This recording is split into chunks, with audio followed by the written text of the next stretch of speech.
Hello, everyone. I'm Tori. And I'm Kariana.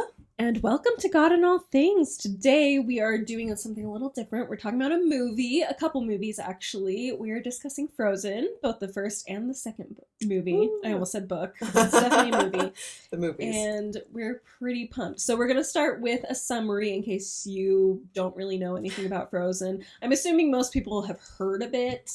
But if you haven't, watched it, we'll give you a basic synopsis, and then you should go watch them. Yeah, just go watch it. Because they're great. And then we'll get into our thoughts on it and stuff like that. So. Sounds good. Yeah, so just brief summary. We have Anna and Elsa, two sisters who are really, really close as little girls until tragedy strikes. Now Elsa hides herself and her special gifts away, leaving Anna alone in their own home. Both want to find a way out and to be reunited, but fear keeps them alone and separated. But the fear may become too much, and Elsa's gifts may be too strong for her to hold in much longer. The drama. What's going to happen? I mean, most of you probably know, and that's why you're listening to this. But there is your opening, what we're going to talk about. So, personal experiences. I was honestly very surprised by this. I think a lot of people were because I don't think the trailers really showed that much. Like, you were like, cool, ice powers. And that was pretty much it. Like, most of them had Olaf and Sven, which we didn't know. I remember knowing about the snowman song, and that was it. Okay, yeah. So I'm like, I really knew nothing. I think my family, I'm pretty sure I saw it with my family, and they were like, let's go see Frozen. I've heard it's really good. And I think I saw it pretty early on when it was in theaters. And I really liked it a lot. And I became super basic and still am. Like, I know a lot of people are like, oh, I'm too hip, like Frozen, whatever. Tangled's better. That's what everybody says. But I mean, it depends on what you want. If you want a good romance, I think Tangled's better. But if you just want a good story, I think Frozen isn't better, but it's very good. And if you want a little bit more, sisterhood, a little focus on that, it's just great. Yeah, solid. And yeah, it's honestly one of my favorite Disney Idina movies. Menzel. Yes, Idina Menzel. And the sequel I also loved. In fact, I don't know, I go back and forth on it. I think in some ways I like some of the things in the first movie better as far as plot points and surprises and stuff. But I think I like the second one's music better. So okay, yes. Yeah, I went and saw it in theaters as well, like pretty much right when it came out in the December of that year, and I was on a double date, a 15-year-old double date. Wow. I know. I didn't like the guy, but I liked the movie. Hey, something good came out of it. You know, I remember thinking. I remember when the music started, that first song, Frozen Heart, I didn't think that it was our movie starting because it sounded like, based on what I knew about the movie, and just kind of, it sounded like African to me or something. And I was like, what is it? This does not, is this our movie starting right now? I thought it was another preview, but Frozen Heart is awesome. And Scandinavian. Yes, not African. But yeah, I liked it from the beginning. I was very, I don't know, I'm not like, I'm not above being like, I'm not basic, I hate that. Like, I have been like that, but this one I happen to like from the beginning. You're like, no, still like it. Sorry, everybody. Yeah. The second one I went and saw with my family when it came out. And yeah, a lot of my family members were like, that was way better than the first one. I love it so much. And I kind of went back and forth a lot.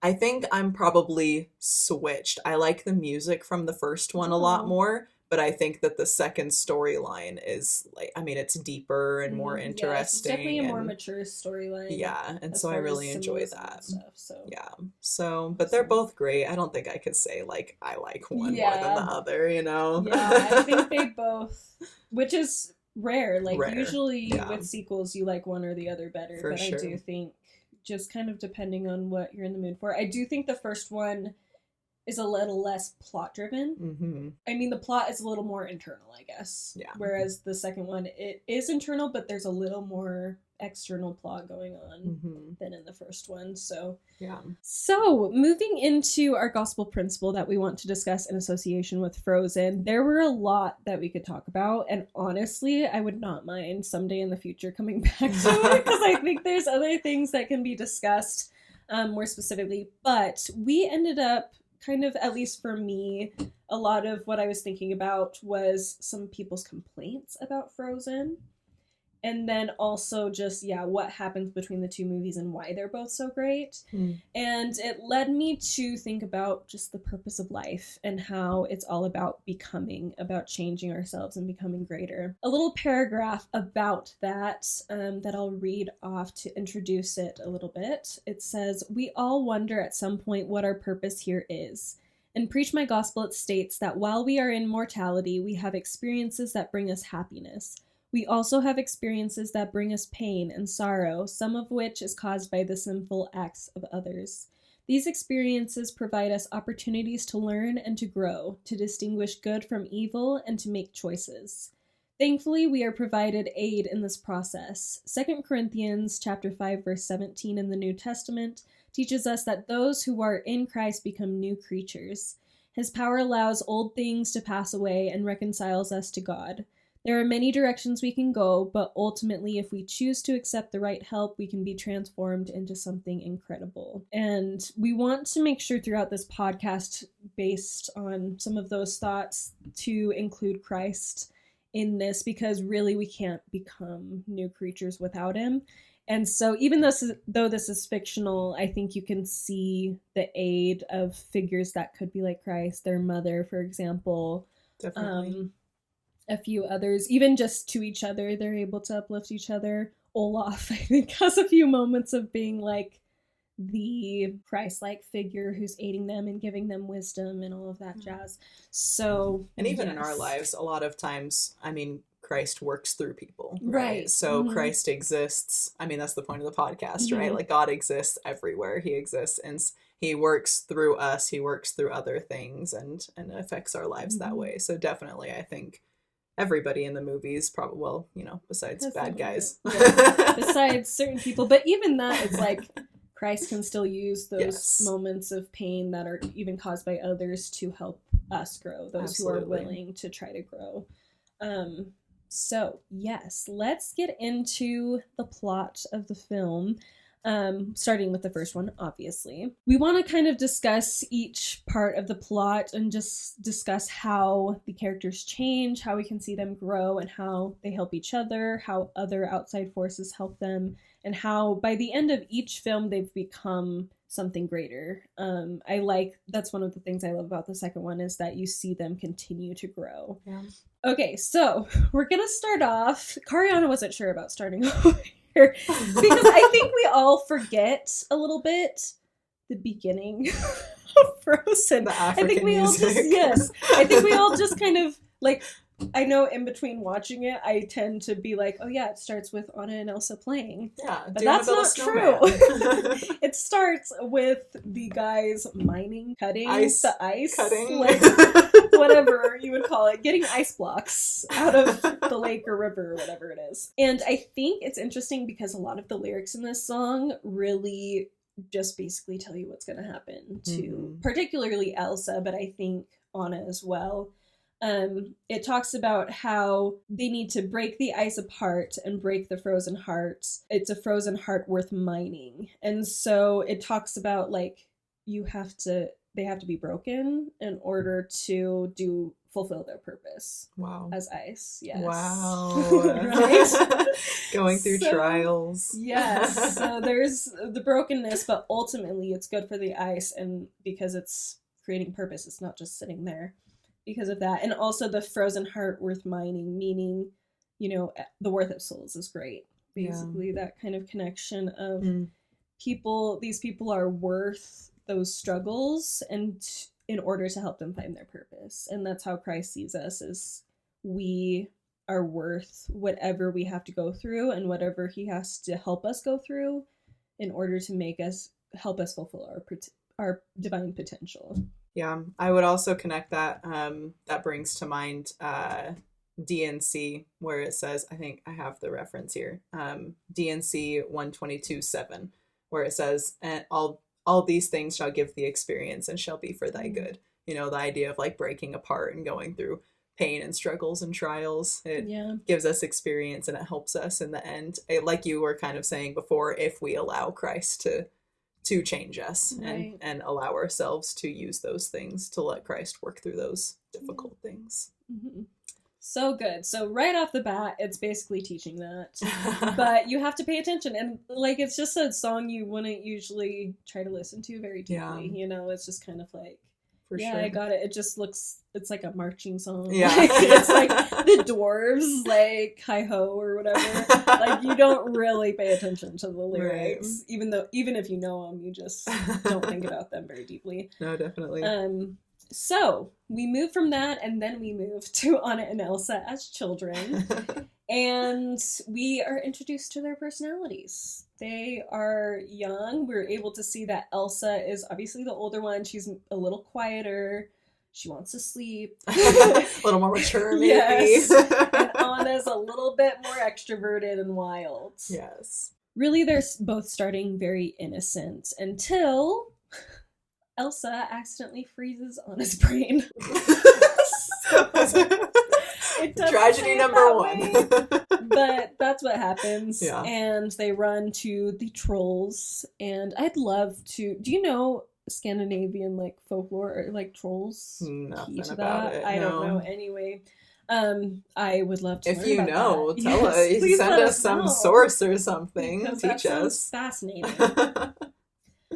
So they end up going, the parents run to the trolls and ask for their help to save Anna, and their decision is to remove all memories of magic, the magic from her head, and that will protect her. But that means that she doesn't know about Elsa's gifts anymore, and it automatically separates them because there's things Elsa knows that Anna doesn't, but she's not allowed to tell her. We also learn, on top of that, the head Paw Patrol or whatever. Grandpappy. Grandpappy. There he is. Yes, I was like, Grand Patrol? Yeah. He tells them that fear is the enemy. And he doesn't do a very good job explaining what he means by that. Yeah, especially to like a 7-year-old girl. Yes. But I also think part of it is just sometimes we do get information we don't fully understand and we just have to do the best we can with it. But it does cause a lot of extreme problems in both of their lives. Yeah. So also during that troll scene, when he is like about to heal Anna and kind of like explaining the process to her, he says he asks where she was hit with the ice blast, and they tell him in the head. And his quote is, "That's good. He can heal the head." He says, "The heart is not so easily changed, but the head can be persuaded." And I think that's kind of an interesting look, like brief look into Anna's character a little bit. Her heart is really difficult to change, and it kind of helps and hurts her. I would say it's a good thing. I would say it's a good thing overall, but it causes her problems too. She's like really determined in her feelings for people, you know, after Elsa runs away, she's frozen everything, and Hans is like, "Can you trust her?" And she says, "She's my sister. She would never hurt me." And you just have to think, like, girl, you have not spoken to her in she like already years. Hurt you. And she you already just don't hurt remember. you. Yeah. And she's hurt other people who are here, you know, and she's frozen everything. And so, but she's like so insistent on like, no, this is my sister and I know her. And it's the same thing with Hans. I mean, that Hans himself asking, "Can you trust her?" is like ironic when you know that he's the betrayer, right? Yeah. And with Hans, it's not until he says, "I don't love you," that there's like any recognition in her that he could possibly be bad in any way, right? Yeah. And she has this trust for everybody, even Kristoff. He's this total stranger. He's kind of scary, if we're being completely honest. He is. When you first meet him, especially, he's this big snowball. He's really intimidating. Like, yeah. And she even makes a joke when he's like, didn't your parents tell you not to talk to strangers? She's like, yes. Yeah. You know, but then when they're about to find Elsa's castle, she's like climbing up the cliff, right? Mhm. And then they're like, oh, there's stairs over here, and she just jumps off. Yes. She just jumps off this cliff expecting him to catch her and says, wow, that was like some crazy trust exercise. And he's just like, right. Yeah. but she just trusts. And it made me think of actually watching the movie and thinking about this really closely. It reminded me too of when they're playing in the snow when she gets struck. Elsa's building these like snow drifts, these snow piles, and she's going, catch me, and Elsa's catching her in the snow. And Anna just has this innate trust that she'll catch her. And so it's the reason that she's able to bring Elsa back. It's the reason that she makes Kristoff fall in love with her, but it's also the reason Elsa hurts her in the first place, and the reason that Hans is able to hurt her as well. So it's kind of this interesting, like, so it just that Trolls line kind of opened my eyes to like her heart and her character a little bit there. Yeah, that's really interesting because I had thought about Elsa, like she with the fear thing and her closing herself off, she goes to an extreme. Mm-hmm. Like they say, be wary of fear, it could be dangerous. So she's like, okay, I'm going to shut myself away. Well, her parents do, but she also agrees she does it that too. she needs to do it, that she needs to hide and not use her magic ever and just be super careful. Whereas Anna, is on that extreme of naivete of I'm going to trust everybody because people are good.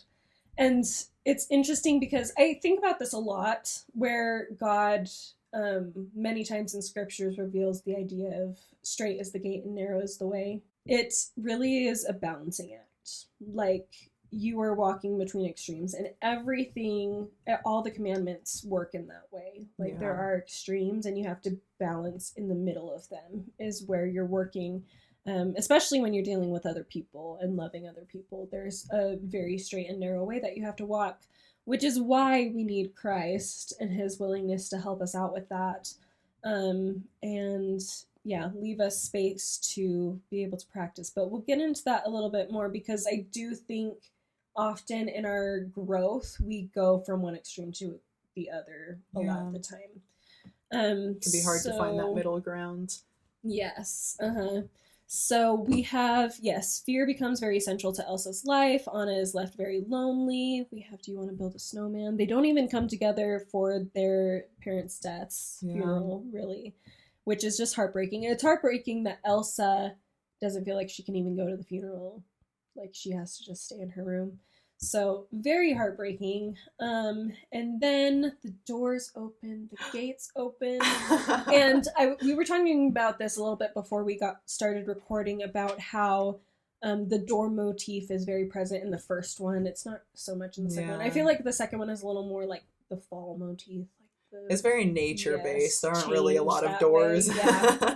So the doors, it's interesting because when the doors are closed, they're staying stagnant. They're not moving forwards. Yeah. Obviously, they're literally stranded somewhere, but they're also not growing personally. They're not learning to become better.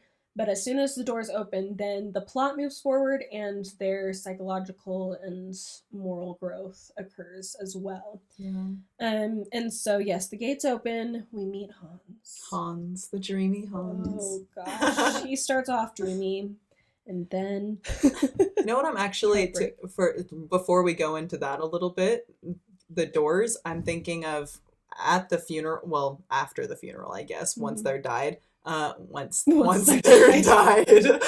they've died, Anna goes back to Elsa's door and starts singing that reprise of Do You Want to Build a Snowman? And they're sitting on the two opposite sides of the closed door. So it even, I mean, like you were saying, they're very stagnant. They're very, they're closed off. They're not moving forward. They're just kind of stuck in these emotions without any help. Yeah. And I think it's interesting though because that's such a small amount of space between them. Yeah.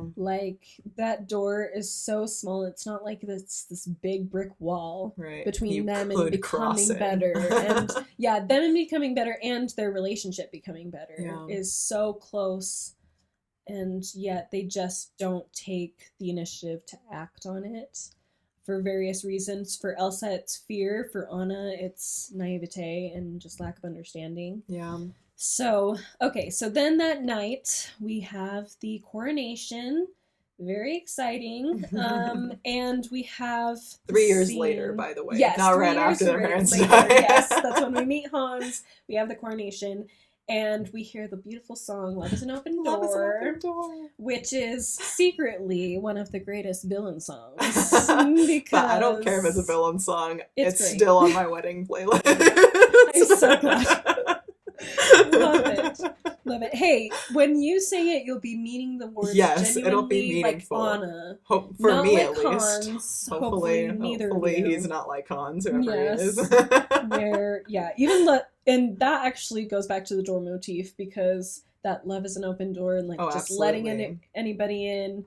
Anna ends up being hurt, but it does help her growth still. Yeah. And kind of goes back to that, like, all things will be for your good. Some of the Yes. opening doors lead to positive things, and some of the open doors lead to negative things, but all of them work together for her good. Yes, absolutely. So then Anna asks if she can marry Hans after knowing him for like a few hours. And Elsa says, heck no. And tells her that she can leave if she doesn't want to be there, but Elsa is staying there. And then in frustration, Elsa's power ends up being revealed, and everybody is terrified of her, and so she runs away and ends up causing a winter to cover everything. And doesn't even realize it either, which is also very interesting. But at this point, we have Let It Go, which I have thoughts on. So, first of all, she's going from one extreme to the other at this point. So now it's not, I'm going to keep it all in and not let anybody know. But now it's like, I'm just going to let it all go and not care what happens, and just, be free, basically. I want to be myself. Right. And I know a few people, parents in particular, were a little concerned about that song because they thought it would teach, like, oh, don't listen to authority, or just do whatever you want. And it's interesting to me that was such a concern, because it happens halfway through the movie. Right. Like, it's not the end song. It's not where they end up with that song. It's where she is going, like I said, from one extreme to the other. And so she's progressing in that way, because she's learning a different way of life. She's understanding a different perspective on her gifts and what she can do with them. But she's not in that straight and narrow way quite yet, which is, it's just really interesting, because I think we forget sometimes that swinging is part of the process. Right. Like, I think it's easy to be like, oh, you just went way beyond the mark. But it's still part of that learning process. Yeah. Sometimes you have to taste that other side to figure it out. Yeah. I actually have an interesting quote. I found an article from The New Era from 2015 called The Gospel and Your Personality, because I was kind of thinking about Elsa and this idea of, like, fitting in, and kind of, people talk about if you're going to be a member of the church or just a follower of Christ in general, like, you kind of fit in this little box, and everybody's personality is the same, and there's no really room to be yourself and to be unique, right? And Elsa's kind of an interesting case of that, where she talks about normal rules not applying, and, she doesn't feel like she fits in. So I think it's interesting. Let me just read some of this quote, some of this article. He says, part of being unique, of course, is being different. If you dwell on your differences from others, though, you may start to feel like you don't belong, and that's never a very good feeling. To those who feel they don't fit in with others in the church, President Uchtdorf has said, if you could see into our hearts, you would probably find that you fit in better than you suppose. Your background or upbringing might seem different from what you perceive, but that could be a blessing. We need your unique talents and perspectives. And then later on he says, this life is about learning and growing and changing. It's about becoming the self you came here to be, and the church is there to help. We're supposed to acknowledge our weaknesses and be made strong through the grace of Jesus Christ. Even repenting of sin isn't just about regaining lost innocence. It's about being transformed into a new creature, as something we've never been before. And so, I kind of noted that Elsa starts this movie feeling like she doesn't fit in, and saying that's my personality, that's who I am, and Anna, if you don't like it, you can leave, right? Kind of like what you mentioned before. Whereas Anna wants to kind of change the story and progress. She wants to open up the door. She wants to move on. She wants to stop being stagnant, right? And when we talk about the second movie, I'll carry that thought through over there. But yeah, so I just think it's interesting, this idea that she feels like she has to just break away from everybody and be alone to truly be herself, and she hasn't figured out that there's a way to be herself and fit in at the same time. Yeah. I really like that. I do want to read this quote before we go much further to when it comes to grace, so that you can all continue to picture this as we talk about both of these characters and their progression through the duology, I guess you could call it. This comes from a very popular talk made by Brad Wilcox in 2011 at BYU. It's called His Grace is Sufficient. One of the best talks on grace ever. So if you haven't read it or listened to it, please do, because I think it will really help you understand what it is exactly Christ has done for us and how we can better use that power that he gives us. So he talks about how Christ's arrangement with us is similar to a mom providing music lessons for her child. Mom pays the piano teacher. How many know what I'm talking about? Because mom pays the debt in full, she can turn to her child and ask for something. What is it? Practice. Does the child's practice pay the piano teacher? No. Does the child's practice repay mom for paying the piano teacher? No. Practicing is how the child shows appreciation for mom's incredible gift. It is how he takes advantage of the amazing opportunity mom is giving him to live his life at a higher level. Mom's joy is found not in getting repaid, but in seeing her gift used, seeing her child improve. And so she continues to call for practice, practice, practice. I think that's so perfect to explain what it is we're doing here, why we have commandments, why we have expectations, and it makes it a lot less scary, because later in the talk he does say there should never be just two options, perfection or giving up. When learning the piano are the only options, performing at Carnegie Hall or quitting. No. Growth and development take time, learning takes time. And so he talks about, you want to get mad at a kid for not being able to immediately play the piano perfectly. Yeah. Like you would just say, okay, just keep trying, keep going. And so throughout this journey, you're able to see like both of them tripping up in certain ways, but they're still progressing. Like they're still changing and becoming greater. It just doesn't look like a 5-step plan or anything like that. Like it's a process that they're going through and learning and practicing how to use their gifts in a way that will bring people together and make themselves stronger. Right. Yeah, because at that halfway point, I mean, she knows how to build an ice castle, but she still doesn't know how to thaw it. She still has, she has the rest of the journey to take. She has a lot more to learn. So, yes, Elsa goes, she creates her castle. Great moment. She pulls her hair down and creates a dress. Epic dress. We never know. Who knows how it stays on. How she made a dress out of ice powers. But somehow she does, and it's great. We love the dress.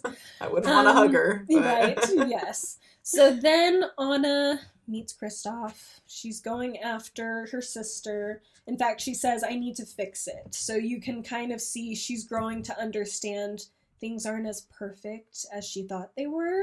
But she's still not really realizing that how complex Elsa is. She's just like, oh, she's my sister. I'm just going to go talk to her and it will be good. I'm going to talk to my sister. Yeah, right. Which is a good starting point. But she's still not fully understanding people, and that other people are very complicated. So then, yes, she meets Kristoff, who's amazing. Actually, we dreamy. love Kristoff, yes.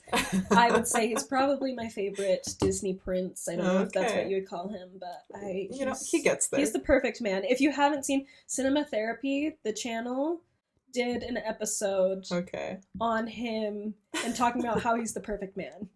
And I love it and completely agree. So anyway, if you're interested, they're a great channel and they talk about movies and therapy. One of them's a therapist, so he kind of talks about that. They're great. But yes, that's a really good one. So then, skipping a little bit, Kristoff. Oh, we meet Olaf, of course. Have to mention Olaf. Honorary mention. Yes, exactly. He's great. His journey does represent in an extreme way Anna's journey a little bit, so you can kind of think about that as well. But we're not going to go too deep into that right now. So yes, Anna goes and talks to Elsa at her castle, and Elsa realizes what she's done. She didn't know before. Anna is just like, oh yeah, you can just fix it. And again, not really understanding. So Elsa starts off, like I said, on the opposite extreme. She says, you should probably go. I belong here alone, where I can be who I am without hurting anybody. So she's still afraid, but she's turning it in a different direction, another extreme. Mm-hmm. And with Anna, she, like I said, isn't understanding. It's interesting that they have that moment where they're both singing different parts. Yeah. Because it shows that neither of them are really listening to not on the same page. Yeah, like Anna is trying to talk about how they can do it together, they'll make it, it'll be just fine, it's not a big deal. And Elsa isn't listening to that. And then Anna's not listening to how much Elsa's hurting and how hard it is for her, and that it's not as simple as Anna's making it. And so, and that ends in, of course, Elsa causing Anna's heart to freeze. That is something that I have more thoughts on in the second movie as well. I hadn't made this connection before, but the way that you just put that, I'm kind of thinking about Anna's perspective here, and she, like you were saying, there's a level of naivete definitely in her thinking. I think she assumes that Elsa understands these powers. Yeah. I think it implies that she doesn't really get that Elsa is pretty much out of control. She doesn't know what she's doing. And that's why she was hiding this whole time. It wasn't just so other people wouldn't know. It's because she didn't have the control. She can't handle it. Yeah. And so, but Anna has this faith in her and in their ability. She has this faith that if she just takes this step and goes, then it'll all be better. And she has this faith that if Elsa just decides to do the right thing, then it'll work out. She has this really interesting and slightly naive faith that everything is just going to happen and work, which I don't know. Again, that's not entirely a bad thing. It's kind of that open heart thing too, you know? This isn't really, it's not the worst place to be. It's I don't know. Have you learned at all about the idea of like fall atonement creation? It's kind of this like graph fall atonement. Sorry. I don't think I have seen a graph like that. No. Okay. So I've been thinking I have to bring it up because we've said like several things during this podcast where I'm like, oh my gosh, this lines up so perfectly. So it's basically like these 3 stages of life where you have creation, where everything is new and exciting, and it's kind of this youthful stage where everything just either makes sense or it doesn't have to, and it's just fine, and you just trust and you're happy. But we can't endure in creation. It just doesn't work. It's not reasonable, right? Because life happens and it's hard. And a lot of times you're not gonna grow if you just stay there. Exactly. And so then you have the fall, and this is all, like into Adam and Eve, right? So then you have the fall, and in a lot of cases, ideally, you go through the fall in kind of a gentle manner, but in a lot of cases, this is where you have your bitter people, right? This is where we're angry. Yeah. This is where I was lied to, and this is wrong, and God is horrible, and that's where you have those kinds of feelings, and you have clashes between those people where creation people accuse fall people of not having faith, and fall people accuse creation people of being naive. And what we're all working towards is atonement, where we come to this understanding that life is hard, but Jesus helps us through it, Yes. And that God is good because we live in a fallen world, and he makes that easier. A lot of the times. Maybe a little more complex than that.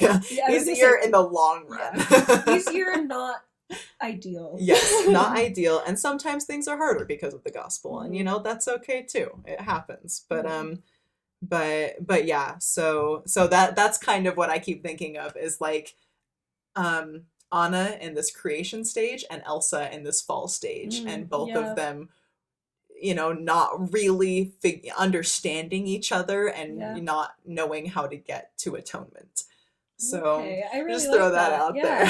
Yeah, I really like that. I have read, it's called Faith is Not Blind, and it's a really good book by the Haythens, I believe is their last name. It's a couple, and a similar thing. They put it in slightly different terms. They called it simplicity, complexity, and then the simplicity beyond complexity. Oh, I love so that. That's another way to think about it, is you start off with, oh, the gospel's simple, life is good, like we keep it and it's good. Complexity is when you start to realize, oh, there's things in the world that don't quite match up with what I was expecting. Maybe not everybody is the same outside of our little Utah bubble, and you start to question and maybe have doubts, and then you reach for the simplicity beyond complexity, where you're like, well, I know it's hard and there are complications, but there's also a simplicity in the gospel that can be held on to, and the gospel makes it simple. Exactly.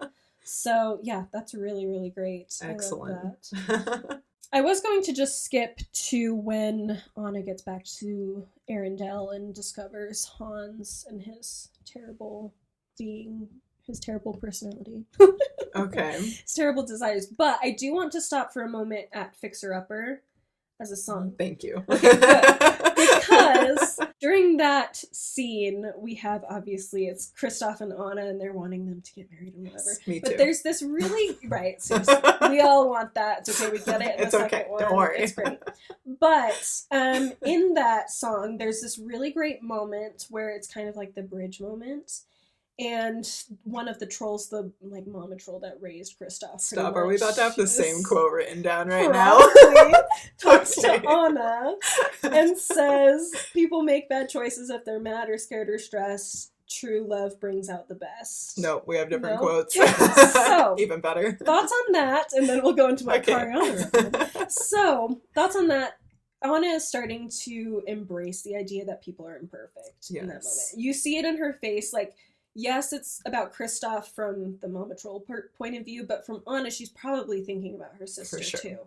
She's thinking about how she is making bad choices or doing things that are causing pain because she's afraid, because she's angry, or whatever.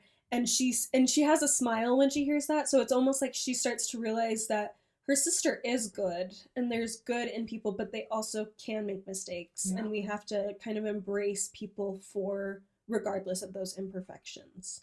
No, that's really, it's a good moment, because when Kristoff is taking her away from the ice palace, he goes, I thought you said she would never hurt you, and she kind of has this I didn't think she would, you know, she's you can tell she's been not just physically hurt, she's been deeply emotionally hurt because she really thought that she could trust Elsa, and she's so confused. It's this fall moment, this complex moment where she's like, what is happening right now? And I think the mama troll kind of helps her sort through it a little bit.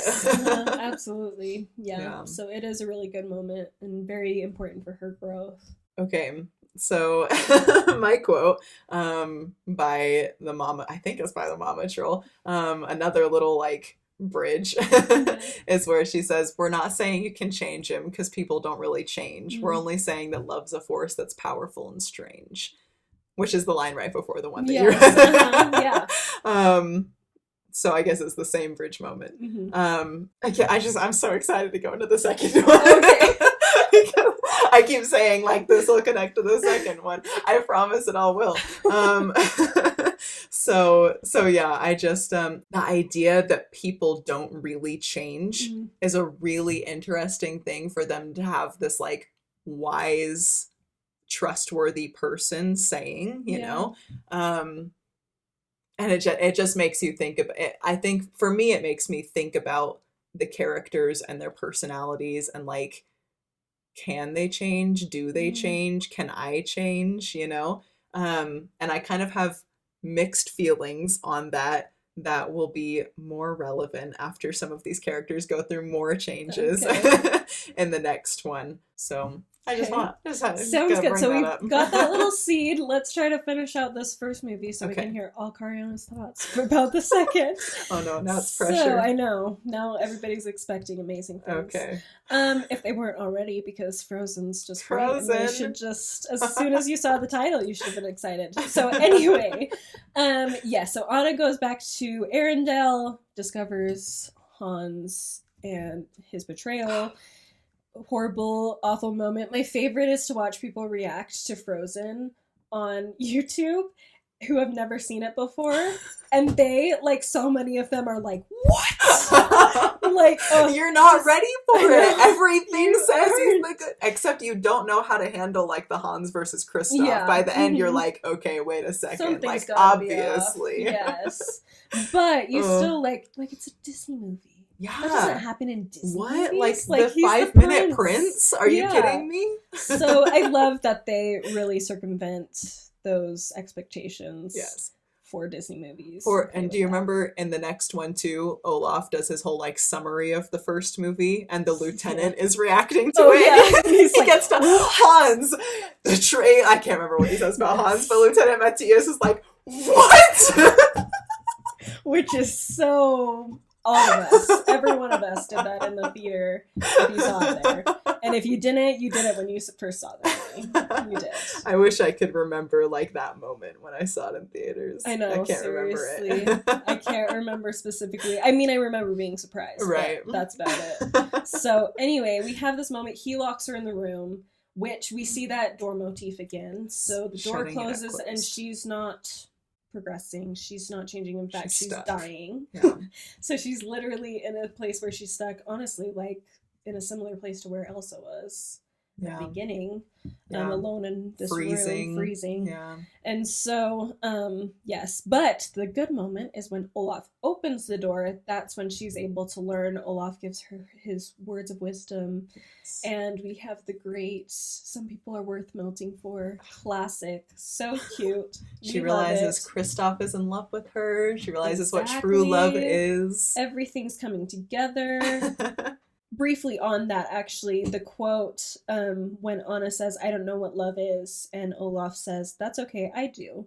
Oh. And that's so sweet, but it's also very reminiscent, or like very symbolic of how Christ is with us, of like, it's okay if you don't understand. Oh, I I understand. love that. And that's just a great place to start, you know? If Yes. you don't understand, just know, all you need to really know is that God and Christ understand. Yeah. And they know where things are going. They understand how you're feeling in the moment, and they're okay with the fact that you're hurting and mad at them. They can take it. Really, yeah. Because ultimately they know what's going to happen. And as long as you, even if you're mad at them in the moment, like continuing to hold on and just be like, okay, I'm just going to keep following you. Yeah. Almost, because sometimes I get like this where I'm like, I just don't have anything else to do. Like, I'm mad at you and I'm really annoyed that things aren't working out the way I wanted it to. But I know enough about you to know that you'll take care of me. Yeah. So I'll just keep going one step in front of the other, doing the next right thing. We'll get into that again too. Oh, I have a lot But there. just continuing forward and trusting that, like I said, Christ understands and he'll teach you as Yeah. time goes on. I heard a really great story that reminds me of at one point. I know you listen to the Don't Miss This podcast. Emily Bell Freeman, our new Young Women's General President. Is that right? She shared a great story where, you know, to keep it short, something didn't go the way she wanted it to, and it messed things up in her family for a really long time. Oh, yeah. And she was mad and upset about it, and really like, why did this have to happen like this? And she said it was 20 years later, 2 decades later, where she realized all of the good that had come from it and was so grateful. And she knelt down and prayed and asked Heavenly Father to forgive her for being ungrateful and for not realizing, and just expressed her gratitude. And it made me cry so hard when she told it, because she said that she just felt God comforting her and saying, that's okay, because 20 years ago, I knew that right now you would be grateful. Yeah. And it's just, he just knows, you know, Mhm. he knows better than we do, and Yeah. that's why we just follow and we do the next right thing, and we just trust in the plan, even if we don't know what it is. Yes. Even if we only know what the next step is. Yes, because that's he usually how it knows. works. Yeah. Yeah. Absolutely. So beautiful. And we have another motif for Elsa specifically is storms. She has a storm raging inside, and so that ends up showing itself on the outside. So we have this storm because Elsa's scared. Hans tells her that she killed Anna, which she believes, and so everything stops. Her heart is broken, and Hans is going to kill her. Anna's been running to get to Kristoff to try to get her true love's kiss so that she can be saved, but she chooses to save her sister over herself. And so that moment, of course, we have that heartbreaking moment where like, is Anna dead? Anna's dead. Is that it? But then, of course, she unfreezes, and we discovered that act of true love was enough to heal her frozen heart. And we go further to have Elsa learn that love is the opposite of fear, which is not what you would expect. You usually think courage, but love is the opposite of fear. That's where she's able to grow, and that's where she's able to get control of the gifts that she's been given, is through love and being connected with people, which is so different from where she started, where she was separating herself completely from people, and that's part of what made her experiences with her gifts so extreme on both sides. So awesome. Absolutely wonderful. We love it. So then we get into the second movie. Part 2. Yes. So I do want to start off with movie 2, similar to Let It Go. I know a lot of people complained about this movie before it came out, but even after it came out, after they'd seen it, that it was like unnecessary, or like it made it seem like they backtracked. And I thought it was really interesting that was a complaint, because to me, I'm like, well, obviously that's like, you expect them to just like be ice skating the rest of their lives. This is a Disney movie. It's happily ever after. But no, and especially because the first one is so much about personal growth. Yeah. The second one's obviously going to continue that, because yes, Elsa has better control over her gifts now, but now she needs to figure out what they're for. Yeah. And Anna has learned how to have positive relationships, how to understand people better, but now she needs to learn how to let them go so that they can fulfill their purposes, and she can too. She's still kind of grasping. She doesn't have super healthy relationships yet, because she's kind of clinging and grasping. Yes. She's very possessive of them. And so we start off with Anna and Elsa as children again, which I love, because I feel like it shows that this journey they're on in the second one, they were already kind of on it in the first one, because they learned about this when they were kids. Like, it wasn't like they finished this and then they find out about the Enchanted Forest. They always knew about it, so that's always been in the back of their minds. This is just the next step. Yes, exactly. It's just not applicable, obviously, to the first one, so they're not going to discuss that. They're focused on just their relationship. But I hadn't thought of that. That is really cool. The Enchanted Forest, they know about it. So those seeds that were preparing them for the next stage of their growth were already planted long before the second one really starts, with how Anna and Elsa don't want things to change. That first song is all about how some things never change. Yeah. Which she has a point, like that love will never change, stuff like that. But things in general will change. Like, you can't keep them the same. Yeah. And Elsa kind of understands that. She even says, I can't freeze this moment, but I can still go out and seize this day. So she understands on some level that, like, it can't stay like this forever necessarily, but she can still enjoy the moment and appreciate. Because I think talking about becoming and growth, it's often we're thinking about the future and the past, but it's important to be in the now, because that's where the change is taking place, is understanding the now. And Elsa knows how to do that, Anna a little less so. Yeah, unfortunately, she falls into a very common trap that a lot of us do, where the second we think we know something, Heavenly Father comes in and says, actually. Not quite. Almost. She says, and some things never change, you know. At the very end, they sing the flag of Arendelle will always fly, and then what happens next? They all have to abandon Arendelle, and it's in mortal danger, right? And I'm pretty sure there's a moment, I could be wrong, where, like, the flag falls I down. think so. I think yeah. so. I think they make a deal out of it. And she's saying some things never change, like how I'm holding on tight to you. And who's the one person who disappears? Olaf, the person Yeah. who she was singing to. Like everything that she's singing about is, it's even showing that in the song. She says like an old stone wall that'll never fall as the stone wall is falling. Like I think the song is telling us that she's grasping at things that aren't going to stay the same. She thinks it's permanent, but it's not. Yeah, and that's where my comment about how Elsa starts the last movie kind of stagnant and Anna's looking for change. I think this one is swapped. I think that Anna starts the second movie really content with where everything is. She's like, yeah, we play charades on Friday nights. And I love Kristoff, and Elsa's good, and Olaf is safe, and everything's just good and happy, and the gates are open, and I want everything to stay just like this, right? Whereas Elsa, I think there is a level definitely of her being like, you know, these days are precious. I love what's happening right now.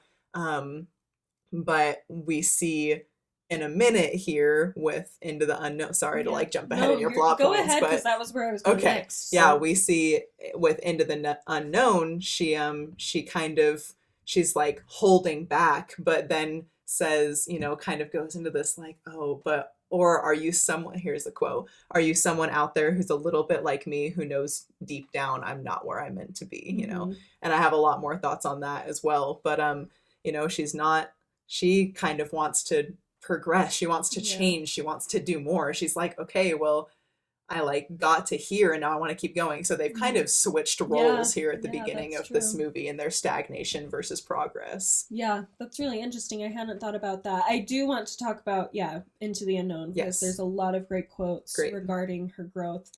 And I like that it's this voice, like it's basically like the Holy Ghost telling her, if that wasn't an obvious symbolism that you can pick up on. Yes, it's literally a spirit. So that's calling her. And a few of the quotes that I really find stands out. The first is obviously where it starts. I can hear you, but I won't.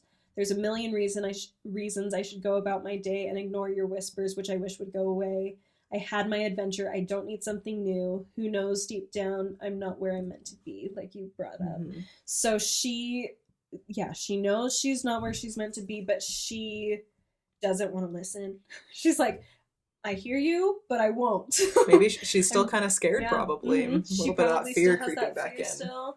And I think there's a part of her, too, that knows Anna doesn't want this to change. And she loves Anna. And she doesn't want to betray her. She wants Anna to be happy. Yeah, exactly. And so she's kind of got this fear for her sister as well. But a part of her does know that she needs to listen, that she has more progression that needs to happen. There's something else she's being called to do. Like, our callings in life are changing over time. We're not always going to be called to the exact same work our whole life. In fact, that would get very boring. Like, God has more for us to do and more growth for us to experience through various callings. And Elsa is beginning to realize that, but is a little scared. So one more thought about Into the Unknown before we move on from there. I think I'm just really interested. In general, I have an interest in the idea of like Earth not really being our home, right? We're spiritual beings. We're divinely spiritual beings who come from a more divine place than this, right? And so that quote that I read before that you referenced as well, who knows deep down I'm not where I'm meant to be. It makes me think about how she's never felt like she belongs in this castle. And in the first movie, you know, there are lots of reasons she feels like she doesn't fit in, but even now she still has this feeling that she's not in the right place. She's not where she's supposed to be. It makes me think of the hymn, Oh My Father, if I ended up to a different song, where Oh My Father, in the first verse, it talks about, you know, you dwell in a high and glorious place, and will I be able to regain thy presence in thy holy habitation. Verse 2 says, you've placed me here on earth for a wise purpose. Yet oftentimes a secret something whispered, you're a stranger here, and I felt that I had wandered from a more exalted sphere. And I just really love the way this hymn puts the idea of our Heavenly Father resides in this place, and that's where we come from. And we have this feeling of like, if you've ever felt discomfort before, it's we don't belong here. And our spirits, I believe, this may be me talking more than I don't have any scriptural authority or anything, but our spirits know that this isn't where we're supposed to be, and they want to be somewhere else. And I think that Elsa's spirit knows that too, that she wants to do more and be somewhere maybe holier for her and doing something different. And Anna can't really relate to that, because Anna does feel comfortable there in the castle, and she does love it. She is where she's supposed to be, and she doesn't understand that her and Elsa are meant for different things, and so she keeps trying to hold her somewhere, holding her back, really, if we're being frank about it, from where she needs to go. And we'll see that throughout this movie, Anna kind of holding Elsa back from things she needs to do. And I think that's a tendency of all of ours, is to forget that other people are at different points in their becoming journey, in their becoming process. Like, we may in this moment feel like, oh, I need to really focus on studying my scriptures, like that. I need to spend more time. That's what I'm feeling inspired to do. But someone else maybe is being inspired to go to the temple more. Right. And neither is bad, but like you being like, oh no, you really need to study your scriptures. We can get kind of judgmental about it. Like, obviously they do, but like that's probably not where God is taking them right now. And I know of people, I have a specific person in mind who I'm not going to name names, but for sure. There's someone in my life who has a tendency to do that, who really, they're very passionate about the temple and some other things. There's been moments where they've invited other people to serve with them or do things, and they just have a tendency to get frustrated when other people aren't on that same level. Yeah. And to me, I'm like, it's understandable to get frustrated when you feel like you're trying to do something and you're not really getting help. But it's also important to remember that everybody else is also receiving revelation, and it may not be in the same exact way or at the same exact point and focus that yours is. And that's okay. Like, you just do what you can with your personal revelation and let other people work with theirs. Yeah, definitely. All right, so after Elsa basically wakens the spirits up to Anna's chagrin, they all get pushed out of Arendelle, which we find out later is because the spirits are protecting them, but at first it seems like they're being aggressive and scary. So they push them out into the forest, and Elsa finally tells Anna what she's been hearing, this voice, and that she thinks it's coming from the enchanted forest that they learned about when they were young. And Anna insists on going with her. And then, of course, Kristoff and Sven and Olaf decide to tag along because they're just great friends and so cute. And so they all go, and they reach the enchanted forest, and Elsa's able to get through with her because of her magic. She's able to get them through, but they're not able to get back. And I did want to take one moment to talk about Olaf's song at this point, because I think it's a more childlike way to explain some of the things we've been talking about. But I do think his song, even though it's funny, is also very applicable to what's happening in this movie.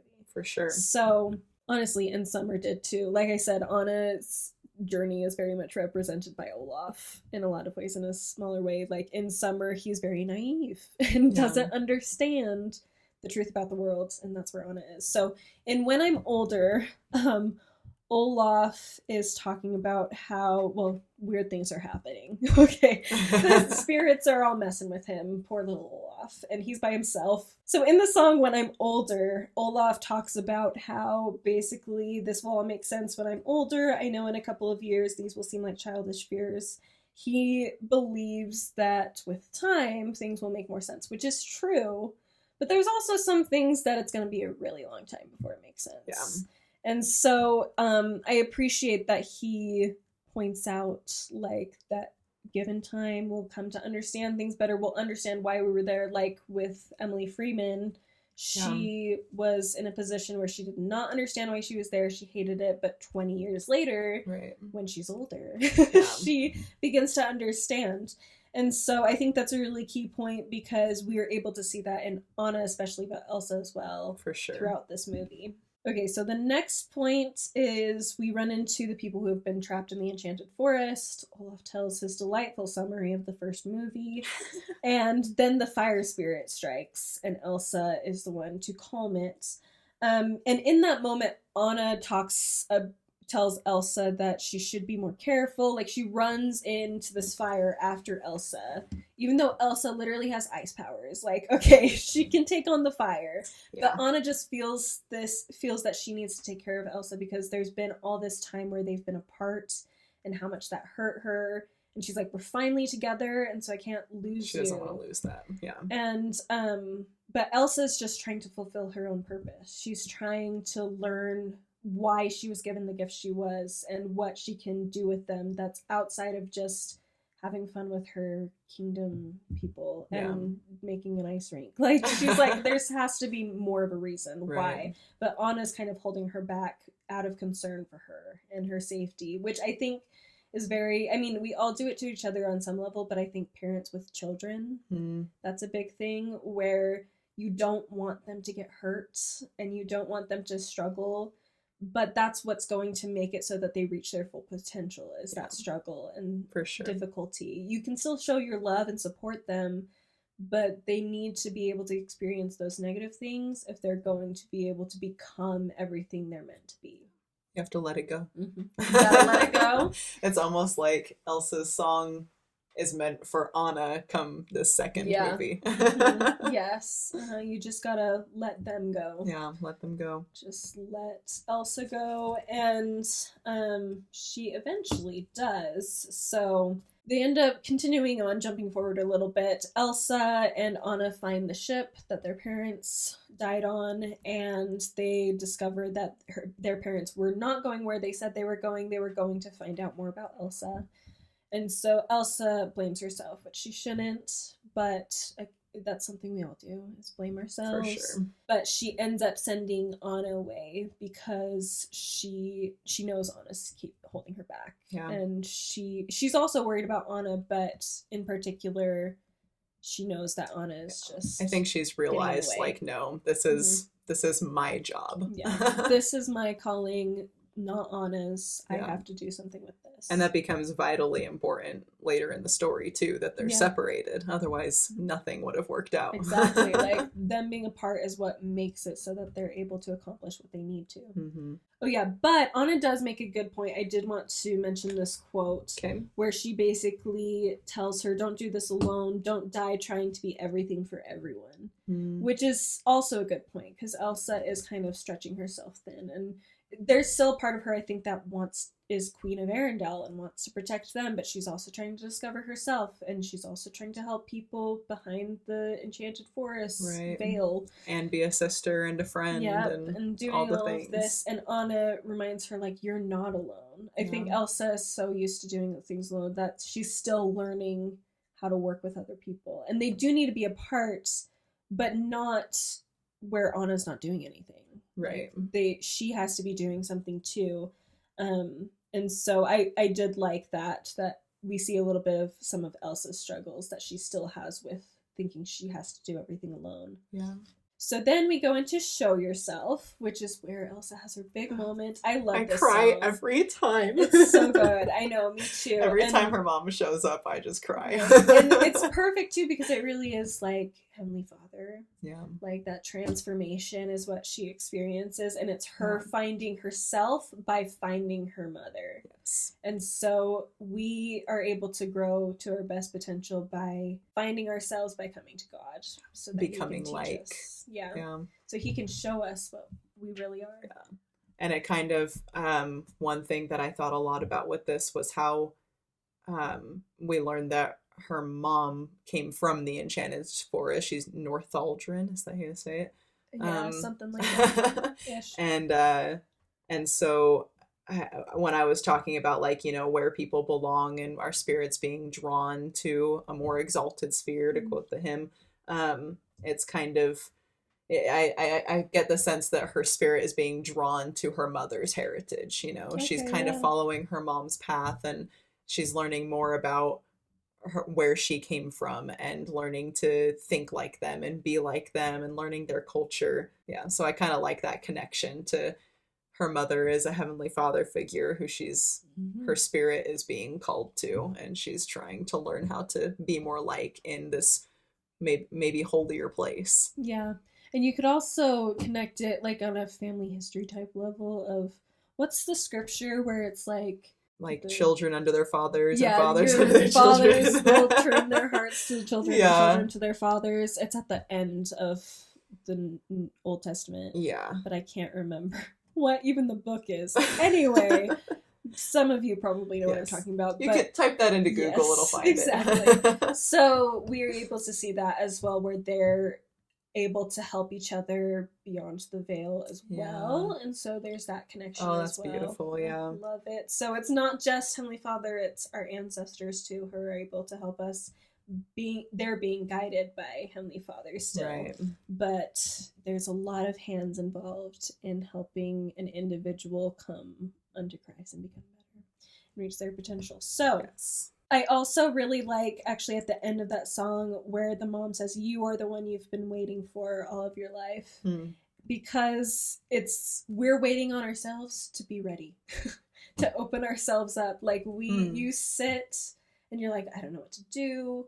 Where do I go from here? And it's not really until you open yourself up to receiving the Spirit and receiving God's guidance that you can really discover what you're looking for. And so I really like that it ends with that, because it shows like it was you. Like that whole, like with Joseph Smith in DMC where he's talking about where's the pavilion that is hiding you. And God is basically like I'm always here. You just have to walk around and see. And so God is always present. We just have to be willing to open the door for him to talk.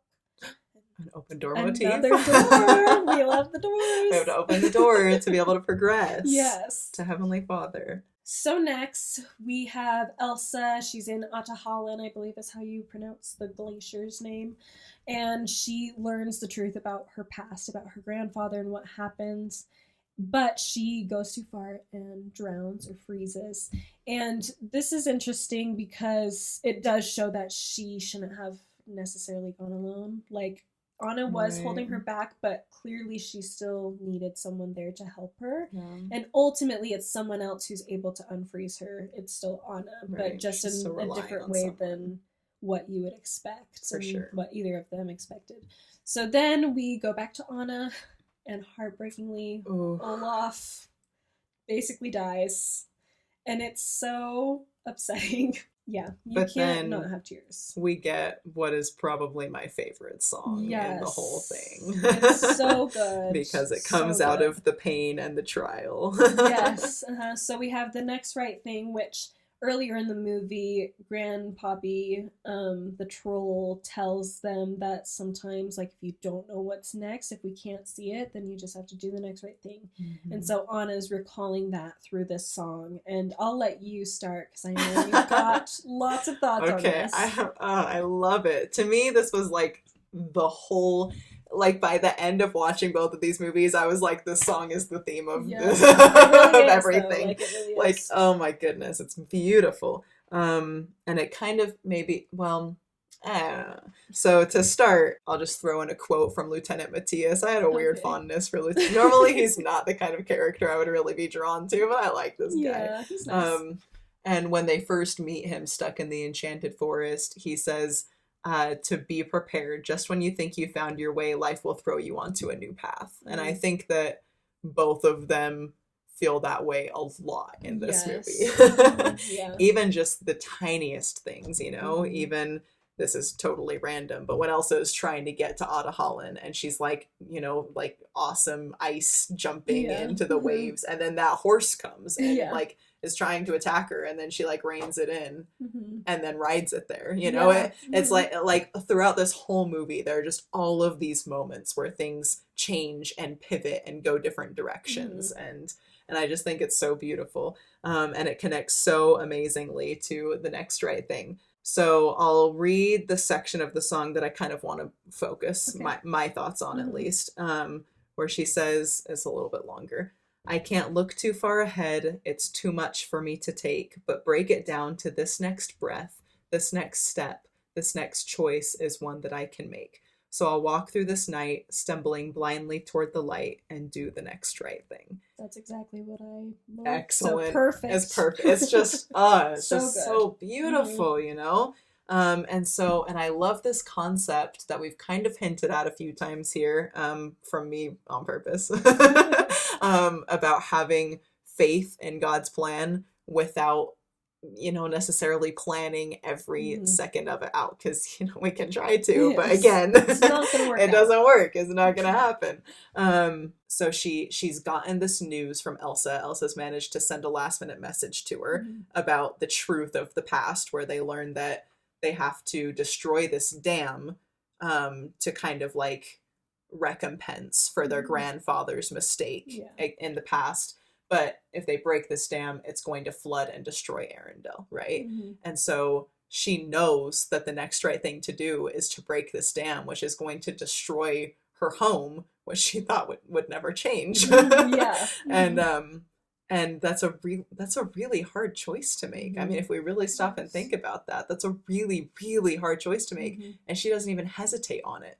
She gets the news and she says, I know what I have to do. She knows what the next, I'm going to start crying. She knows what the next right thing is. And her sister has died and Olaf has died and she doesn't know what she's doing and she's probably dying inside, but she knows what the right thing to do is. And so she said, I can't look ahead. I can't do it. I don't know what's going to happen and it's too much to handle, but I know what I need to do right here. And so I'm going to take this one step and do it. And she doesn't understand the plan and she doesn't realize that Arendelle, by doing the right thing, Arendelle is actually saved in the end. She, there was a plan there that she didn't get, but she did her part and the universe, the spirits, God worked out the rest, And then after I was reading in my scriptures, like, I think just last night, actually. I think it was last night that I was reading. And sorry, this is my last thing, and then I'll shut up. You're good. One of my biggest frustrations in life recently, this has been a really recent theme for me that I've been talking, my dad has heard all about it, where I keep hearing this conflicting advice of be patient, trust in God. It's like this idea of waiting and trusting in God, trust his plan and wait and don't try to like push things too hard and don't don't be impatient. And then there's this other advice of you have to act for yourself. You act and God works it out and you go for what you want with the guidance of the spirit and with your actions. You can't sit around and wait and expect God to put everything in place for you. And I'm in a very, limbo state of life where I'm trying to figure a lot of things out. And I'm taking these two things and going, what am I supposed to do with this? Exactly. Right. And, and so I'll listen to like a young adult address by the apostles, and be like, okay, well, that told me one thing. And then the next one will tell me something completely different. And I'm like, and it's made me so mad. And so the theme of my life recently has been trying to like figure out how to put these two things together. And then last night I was reading in Ether 12, our famous chapter on faith, right? It's one of those things where I was looking back today and like, okay, what scripture can I quote for this? And it's not there. Oh, great. We love that. It disappears. And it was just what I was being taught in the moment. I think what the spirit showed you. Yeah, I think, and there there are hints that like I know where I was, right? I was reading in the portion where it's talking about like this person with their faith accomplished this thing and this person with their faith accomplished this thing, and whichever one of those verses just kind of opened my eyes and I realized that the waiting is an action and you can do both at the same time. You can wait for an answer while also taking the next step, and sometimes you don't actually know what the next right thing is. That's a huge problem too, where I know people who have kind of struggled with the very concept of prayer and had little faith crises over prayer because they don't feel like they're getting an answer and don't know what they're supposed to do and what path they're supposed to be on. And I can kind of relate to that right now. Yeah. And so yeah, but if you step and wait, if you're like waiting and trusting, but also moving and stepping, and I know like it's not something, this has taken me months and now, and I like just kind of, yes, and I'm so grateful to have received this revelation for myself so that I can be like, okay, I get it, Heavenly Father, thank you, like I can do that. So hopefully that comes across a little bit, maybe helps somebody, but yeah, so that's kind of what I see Anna doing here in a way, is this kind of, I'm going to just walk, but I think she's also, when you're dealing with that much grief, I think there's a level of like standing in the sidelines as well. You're just kind of going through the motions and doing without really like acting, if that makes sense, Yeah. So, but I do like the one line too at the end of that I wanted to focus on too, is stumbling blindly to the light, because she's not just walking. She has something she's looking towards, and it's the light, which for us would be Christ. For sure. If we're moving towards him, then everything's going to work itself out. Yes. You have to have some direction. But, like, faith is a very much an active waiting kind of word. Yeah. And so, like, knowing that things are going to work out in the future, but today, I'm living today. Yeah. So what do I need to do today? Right. And what do I need to do this week? And just going from there. Or this hour. Yes, exactly. Right now, what should I do? Maybe this hour is scripture study, and that's your way of moving toward the light, and that's what you've got. You're opening the doors for revelation. You're showing God that you want to listen. Yeah. And that's an important step. And that's if that's what you can give. Yeah. And that's part of growing, because sometimes even that is hard. True. To like open the door for God to talk to you. Yeah. Is tricky sometimes, especially when you're frustrated. Yeah. So that's a huge act of faith. Is just getting that started. And then I like too that she says just step again. And so it becomes easier the more steps you take if you're facing the right way. Oh, so true. It's so good. It's such a great song. So good. And it's also a great moment for, what's the actress's name? Kristen Bell. Yes, to finally showcase her vocals, because she doesn't really, Love is an Open Door, she does. But yeah, that one's There's pretty a few impressive. in the first one that she is in, but she's always with someone else, I guess. This is like her solo moment. Right. We've had Idina Menzel multiple times, as we should. And we've had beautiful harmonies between the two of them. And we've even had Christoph at this point. Yes. His song, which we don't need to comment on. Yeah, we don't need to comment on, but that's also a lot of fun. I will say I love it. Yes, it's great. And I just adore Jonathan Groff. Yes, so good. And you could also talk about Christoph has his own growth too. Oh, absolutely. He didn't grow up with people. He had a reindeer and trolls. Yes. So he's learning how to be with people as well, like Anna, which is why they're a great couple, because they're both learning similar things. Learning together. They're on a similar point in their journey to where they can support each other. And it's I definitely took notes on Christoph's and Olaf's growth just in case, but we don't need to go there.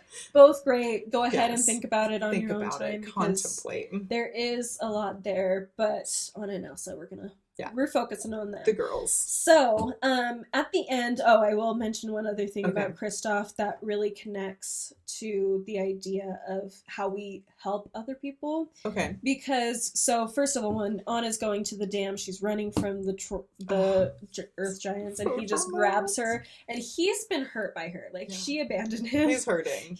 She ditched him, didn't say anything. He's in pain, but his first thing is, what do you need? What do you need? Like, he knows that this is not the time to be all moody and whatever. He knows that right now, next right thing. Like, what were you saying about Perfect Man? I know. Seriously. Christoph, the winner. He's a little odd. That's okay. We like Corky. We love him. He's great. So we have that moment. And then later, she apologizes, and he says, "My love is not fragile," which we all loved when we heard that. Come on. I'm going to start crying cute. Again. It's so great. And it's just such a good reminder of, like, when people are going through their journeys, obviously we all are. Yeah. And so we're going to have to take turns treating each other that way, like they're gonna have to have a conversation later about Kristoff's problems and like concerns. He has his place. Like, yes, but right now there's a different focus, and she needs him more than he needs her in that moment. And so he says, you know, my love is not fragile. Just because you made a mistake, maybe you didn't treat me right, like, I'm still here for you because I know that we're just imperfect beings, and they're just both learning that. They're both coming to understand that we can't just stop loving someone. Like, love is what they need in those moments. Like, it's that quote that's like, the hardest people to love are the ones who need it the most. Like, just, and that can be within moments too, not just in general. And if either of them had removed their love in that moment, it could have been pretty detrimental to the relationship. Focusing on the wrong thing. And both of their progression, it could have hurt the other person's progression too. If you withhold that love from them. Because you also having that love also gives them an opportunity to be in positions where they can grow too. And you to be in positions where you can grow, because God put us all on earth together. He did not give everybody their own separate planet to do their growing in. He put us together because that's where we can grow, is with each other.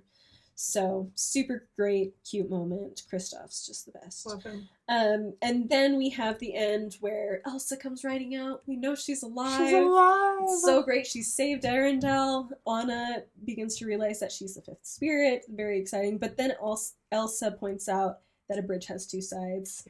They both have their purpose. They both needed to be there and play their role. Otherwise, it wouldn't have worked out.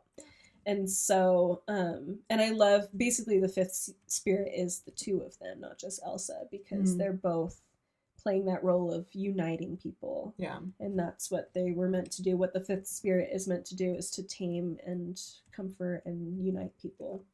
So I really love that. Yeah. I had that same point. Yeah. Where, you know, like we talked about before, Elsa had to go her way, Anna had to go hers. Otherwise, they both would have frozen, or they never would have learned the truth about the past, right? Both roles were necessary. And one thing that I thought was interesting, I talked about Elsa's connection to the North Aldrin side of her mom earlier. And I think it's kind of interesting that then Anna takes over as queen in the castle, you know, by herself for now. She'll have Kristoff eventually. Yes, but, of course, yes. But she kind of takes this path of her father, you know? She's there with the people and being directly beloved by the people of Arendelle. And so it's almost like they take this path of their parents.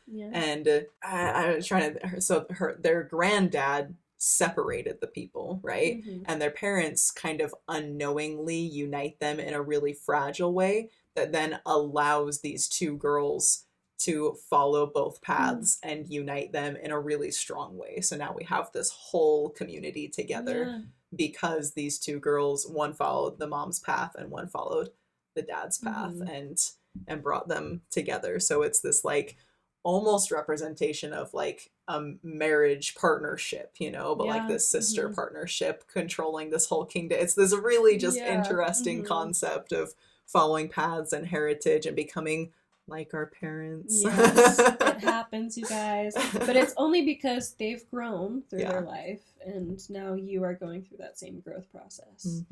At least hopefully. And if you don't want to be like your parents at all because they don't seem to have grown as much as you would like to, then that's okay. You can bypass. Be like your that, heavenly parents. Exactly. Look for someone else to just help you get to a better place. So yes, we have that, and then Elsa becomes Queen of the Forest, Anna becomes Queen of Arendelle, and they work together to unite everybody. With love. With love, of course. Love. It's all with love. Love. The first one, we're healing with love. Second one, we're connecting with love. Or you can even say, like, you're personally being helped by love in the first one, and then your relationships are helped by love in the second one. Oh, it's almost like we're growing and progressing. It's like it becomes bigger, and yes, and they're not backtracking. They're on a journey of life. They are. Just like all of us. So I did want to end just going back to how Christ helps us through all of that. It's not just up to us. Christ is stepping through it with us. And going back to that piano idea where we are practicing the piano so that we Mhm. can come to understand, so we can show gratitude for what Christ did, but also to better understand what he did, why, and what we can become. Brad Wilcox later in that talk says, there should never be just two options, perfection or giving up. When learning the piano, are the only options performing at Carnegie Hall or quitting? No, growth and development take time, learning takes time. Later, he then says, grace is not a booster engine that kicks in once our fuel supply is exhausted. Rather, it is our constant energy source. It is not the light at the end of the tunnel, but the light that moves us through the tunnel. So through all of this, there's not really a moment where like all of a sudden things get moving, right? It's just a very progressive thing. I mean, obviously there's the climax of the movie, but it took a while to get there, and it took a process to get there. It's not like we're like all of a sudden making these huge decisions or something. Everything works out, makes sense. And that's the same, like with Christ, he's constantly with us and constantly providing power to us. Like Anna and Elsa are constantly learning throughout the whole thing. It's not just, these grand moments. It's little step by step, little lines here and there that we quoted. Like little tiny moments that seem like they're humorous sometimes. Sometimes it's just one line in a song that just brings it together and helps you see them learning. And getting help from others. Exactly, yes. And you kind of, Olaf connecting Kristoff. to their parents, you kind of get the feeling that their influence is always there. Yeah, like definitely. Throughout the first one, they're both impacted by their parents. They're both trying to live and be like them. They look up to them. And so it's the same thing with Christ. But even better, because he has the power to actually work miracles through us and create a miracle within us as well. I think that's about all my thoughts. Okay. So did you have any final thoughts? One final quote by President Nelson that I think is just beautiful. He said it during the April 2021 General Conference. Because of the Savior's atonement, his gospel provides an invitation to keep changing, growing, and becoming more pure. It is a gospel of hope, of healing, and of progress. Thus, the gospel is a message of joy. Our spirits rejoice with every small step forward we take. I thought that just kind of encapsulated everything beautifully. Wraps it right up. Yep. And I love the description of the gospel as hope, healing, progress, and joy. And I think that those words just describe the journey of these characters and our journeys just so well, And so, absolutely. So I hope you guys got something out of this. I hope you'll look at yourself and your relationships with people, and hopefully something in what we said inspired something in you. Brought you comfort. You love Frozen a whole lot more. And hopefully you'll just see Frozen as a lot deeper than you originally thought. Disney has a great way of doing that. I'm sure we'll talk about many a Disney movie. So anyway, we're going to end there. So thank you so much for watching. Keep remembering to look for God in all things, and we will see you next time. Bye! Bye!